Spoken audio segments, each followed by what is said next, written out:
আপনি কি হাসতে চান তাহলে এই ভিডিওগুলো দেখুন। তবে হ্যাঁ, ভিডিওগুলো দেখে যদি আপনি একটু হেসে থাকেন তাহলে একটি লাইক করে চ্যানেলটি সাবস্ক্রাইব করবেন। আর যদি হাসি কন্ট্রোল করে ফেলেন তাহলে কমেন্টে বলে যাবেন। নাম্বার 3। আসসালামু আলাইকুম, আমি টিকটকে নতুন। ওয়ালাইকুম আসসালাম, আমিও ইনস্টাগ্রামে নতুন।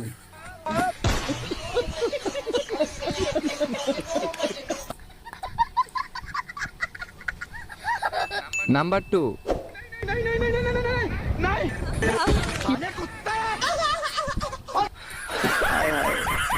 इतना सुकून।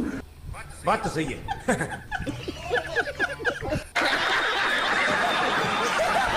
নাম্বার 1।